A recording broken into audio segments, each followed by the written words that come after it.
mais je comprends pas. On aurait déjà dû se retrouver il y a 30 minutes. On vient. On va patienter à l'intérieur. Non mais, t'es sûr qu'il n'a toujours pas rappelé? Non. Bon bah voilà, tu peux enlever tes chaussures ici. Et fais pas gaffe au bordel, hein, on vient d'emménager.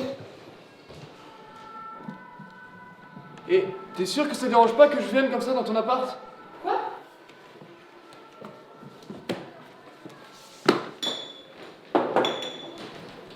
Non mais t'es sûr que ça dérange pas que je vienne là, comme ça? Bah, t'es déjà venu. Non mais... Non mais oui bien sûr, mais il y avait du monde, c'était pas du tout pareil. Il était là déjà. Ah, c'est parce qu'il est pas là que t'es mal à l'aise. Ah non. Non pas du tout, mais enfin... Bah si quand même, forcément. Ça fait super longtemps qu'on s'est pas vu. Ok, bah moi je m'en fous, hein. De toute façon ça va bientôt être mon appart aussi. Mais tu peux partir hein, si tu veux. Mais non, je vais partir. Et en fait, ta sœur, elle va bien? Ah ouais, très bien. Elle est à Strasbourg, elle continue ses trucs d'art. Enfin, tu la connais. Moi alors? Et toi, tu fais quoi maintenant? Comment ça? Bah, dans ta vie, t'en es où? Ah, bon, en ce moment, en fait, je fais un peu rien. Je fais un peu ce qui me plaît. Ouais, tu sais, j'ai arrêté la fac. Ah bon, ta fac de maths. Ouais.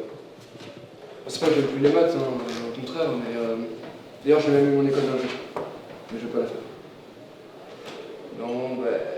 Tu vois, moi, maintenant, je me consacre à fond à la musique, et puis... Je donne encore quelques cours particuliers de mathématiques de temps en temps.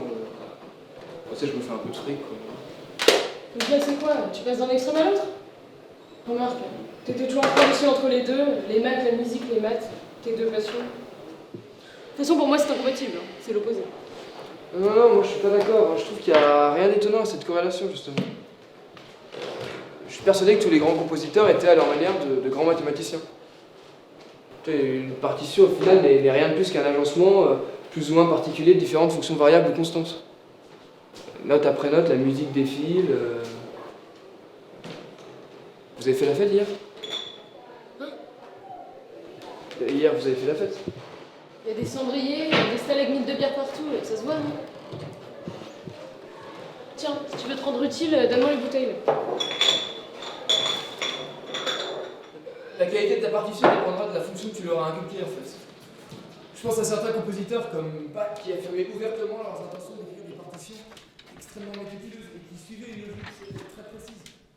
Schubert, dont la fonction est tellement complexe. Tchaïkovski, enfin bref, et peu à peu la musique prend différentes formes, différents chemins, le jazz, le rock, et j'en passe. Mais tous restent fidèles, qu'ils le sachent ou non, à la théorie mathématique universelle de base. Qu'est-ce qu'il y a quoi? Non, rien, tu me fais rire. Et donc toi tu donnes quoi? Bah moi je continue ma formation d'histoire, Ouais. là j'écris ma thèse. Ah bon? Et ça porte sur quoi là? On s'en fout.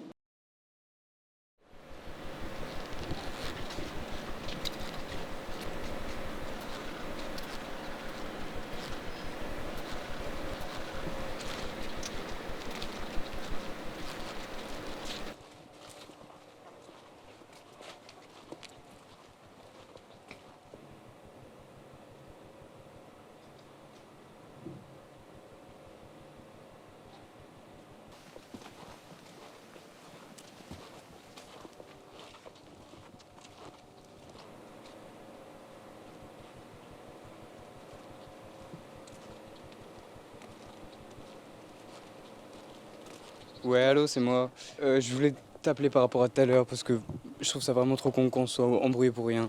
Pour le traiteur, ta mère et tout, ça me saoule. Et je voulais dire, ouais, désolé. Bon, on va se voir du coup chez nous, quoi, avec Mathieu. Enfin, j'ai envie qu'on passe un bon moment, quoi. Et même pour ça, bah, je suis sûr que tu vas trouver ça con, mais bah, je t'ai pris un petit bouquet. Je sais que c'est tes fleurs préférées. Je t'ai pris des hortensias, quoi. Bon, bah, à tout à l'heure, je t'aime. Oh, et puis merde, ce sera la surprise.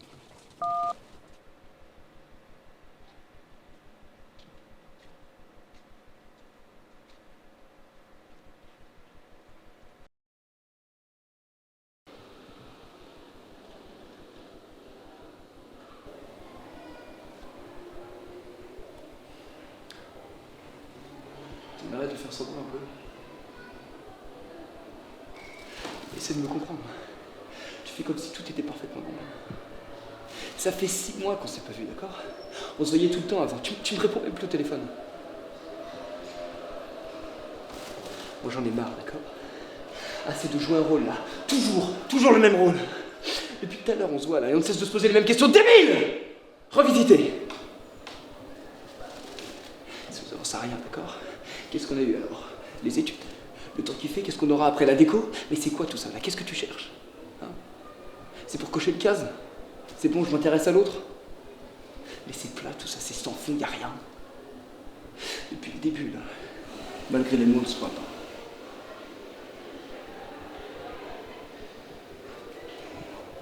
Toi non plus, tu donnes pas de nouvelles. Arrête. On devait se retrouver là avec Xavier, tous les trois. Je sais même pas vraiment pourquoi il nous pose un lapin. En fait, quand je suis avec toi, j'ai l'impression de vivre dans un espèce de conte mythologique. Dans un autre monde, très beau, mystique, étrange. Je me sens hyper laid d'y entrer comme ça.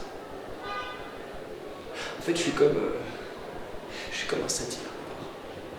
Et comme un satyre, là, je vois juste devant moi une créature extraordinaire. Alors, j'essaie de l'approcher, j'essaie de lui parler. Bien sûr, je trouve pas les bons mots, tout tombe à plat. Et au moment où j'ai l'impression que je peux la toucher, elle s'évapore. Plus rien. Une illusion, un mirage, rien de plus. Plus aucune nouvelle. Je suis complètement éjecté. Ou alors, je retourne sur ma planète. Mais à présent, tout est mort, figé en attente. Comme si elle s'était arrêtée de tourner. Je comprends rien. Je pense pas que c'est toi qui veux pas entendre, pas comprendre. Putain, mais ton discours c'est très beau, c'est bien gentil, mais tu t'enfermes dedans. De toute façon, t'as toujours voulu avoir le dernier mot, avoir raison, mais c'est seulement un prétexte. Regarde la vérité en face un peu, regarde-toi, tu t'es raté. T'as raté. Avec ça, tu te protèges, c'est tout.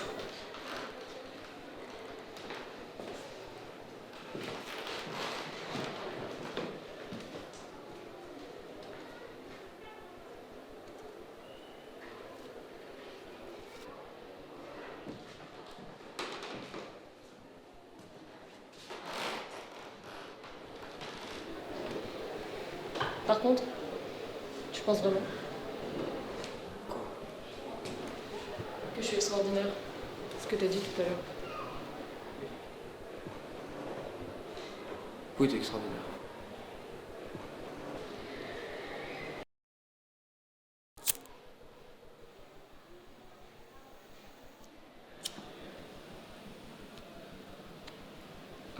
Bah.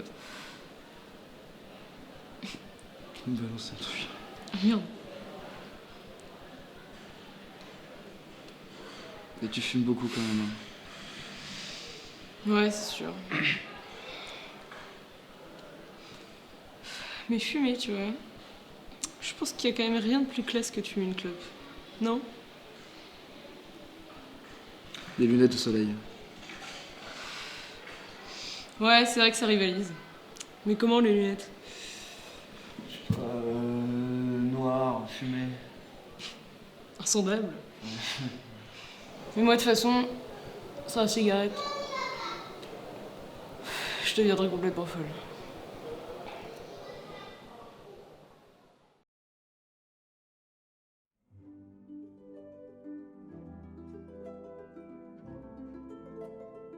C'est l'histoire d'un faux triangle amoureux. Elle débute par la mort violente de Xavier, percuté par une voiture. Xavier et Mathieu étaient très proches. Ils se sont un jour trouvés, et depuis jamais séparés. Mathieu étudiait les sciences et rêvait de musique. Xavier, malgré une pression parentale et des études étouffantes, ne pensait qu'à sortir. L'un était trop modeste, l'autre était bruyant et rieur. Ce duo, à leurs yeux, avait vite atteint le statut de légende.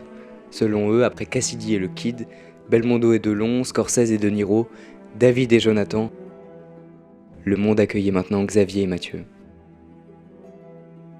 La première fois qu'ils se rencontrèrent, une stupide histoire d'argent, et de filles bien entendu. Mathieu en repartit avec un œil au beurre noir, et Xavier avec de lourdes contusions à l'estomac. Des années plus tard, il rencontre Julie en même temps, à la même soirée, et naturellement, il tombe sous son charme au même instant. Cette infime partie de seconde, ridicule pourtant, qui définitivement a tout changé, tout s'est bouleversé. Elle, aussi, s'éprend alors de l'un d'eux, Mathieu, mais lui est à l'époque et depuis toujours l'hôte d'une grande timidité, trop grande certainement. En revanche, Xavier, beaucoup plus désinhibé à l'époque, la fait rire. Ce soir-là, c'est Xavier qu'elle embrasse. Pourtant, Mathieu et Julie s'aiment passionnément. Le jour, ils ne se voient pas, mais la nuit, ils partagent les mêmes rêves qualifiés d'incorrects qui leur font regretter les premiers rayons de l'aube. Alors bien sûr, Mathieu a voulu s'émanciper de cette ambiguïté devenue trop douloureuse pour lui. Impossible. Il ne peut rester longtemps loin d'elle, comme elle ne peut rester trop longtemps loin de lui. Cependant, ils ne s'avouent pas leur amour, et le temps passe. Dans ces cas-là, on fait comme de rien, on se claque la bise. On se paye les éternels. Salut, ça va? Déprimant.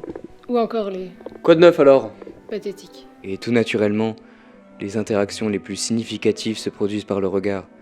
Car pour les amants, il n'existe dans les yeux aucune barrière qui empêche l'accès à la vérité de l'autre. Simplement, malgré notre capacité limitée à capter ce qui pourtant est évident, nous est accordé de contempler, à défaut de comprendre, ce phénomène exalté. Aujourd'hui, Mathieu souffre de troubles dépressifs. Seule la musique l'empêche de sombrer, définitivement. Julie, elle, va épouser Xavier. Un certain philosophe allemand aurait bien sûr prévu l'épilogue et aurait appelé ce phénomène la sublimation des sentiments. En tout cas, ils ne se voient plus. Ce mariage, elle l'a accepté sans réellement savoir pourquoi, en certain confort, certainement. Par faiblesse aussi, surtout. Le mariage est maintenant prévu dans 4 mois. Enfin, était prévu, avant que Serge, 37 ans et 1,7 g d'alcool dans le sang dès 3 heures de l'après-midi, ne mette brutalement fin à la vie de Xavier avec son véhicule automobile. Serge était le père de 2 petites filles de 4 et 7 ans. Il ne les reverra qu'une seule fois avant son incarcération à perpétuité, suite à un procès qualifié de très juste par la presse locale. Xavier devait pourtant rejoindre ses 2 amis, chez lui. Après 6 mois sans donner de nouvelles, Mathieu réapparaissait. Ils auraient dû passer l'après-midi ensemble. Il avait prévu un cadeau pour Julie, des fleurs, ses préférées, des hortensias. Après le choc, le mouvement du corps disloqué provoqua l'envol du bouquet dans les airs. Il tournoya sans s'arrêter, toujours plus haut, comme pour ne jamais redescendre.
pleurs,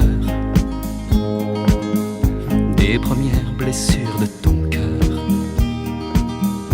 les premières blessures, les premières déchirées qui font des bleus à ton âme, qui font des bleus, petite âme.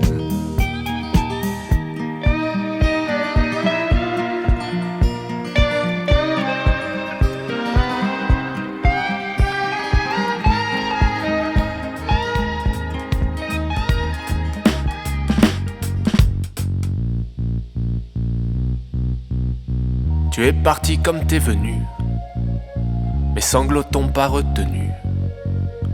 T'as dit adieu, j'ai dit salut. J'attendais mais je n'attends plus. J'ai tué le temps comme je pouvais, les bras des autres pour se consoler, fuir son présent pour oublier tous les souvenirs du passé. Je n'ai cessé de vous aimer, et ce malgré toutes ces années. Comme une fleur qui ne peut faner, je n'ai cessé de vous aimer. Je n'ai cessé de vous aimer, et ce malgré toutes ces années. Comme une fleur qui ne peut faner.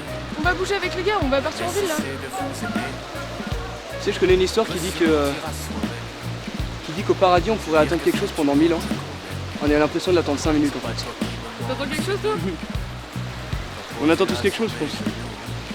Par contre, ça peut prendre un peu de temps. Il y a beaucoup de temps. Ouais. Bon allez viens, et tu peux aussi attendre beaucoup de temps pour rien. C'est pour ça qu'il faudrait avoir accès au paradis vite fait. Je n'ai cessé de vous aimer, et ce malgré toutes ces années. Comme une fleur qui ne peut faner, je n'ai cessé de vous aimer. Je n'ai cessé de vous aimer, et ce malgré toutes ces années. Comme une fleur qui ne peut faner, je n'ai cessé de vous aimer. Bon, moi je vais y aller. Hein.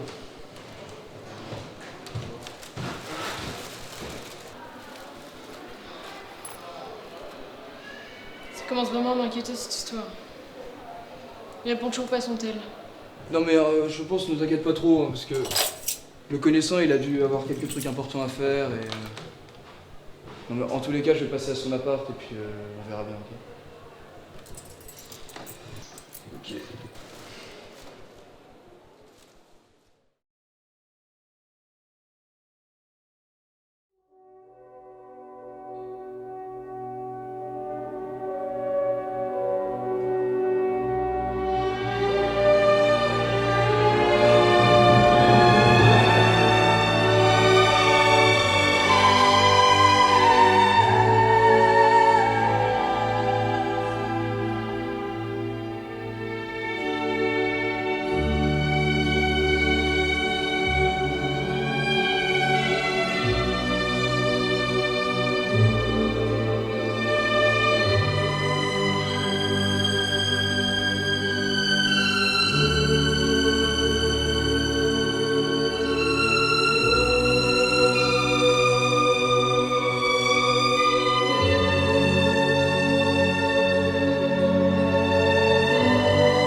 Je n'ai cessé de vous aimer, et ce malgré toutes ces années.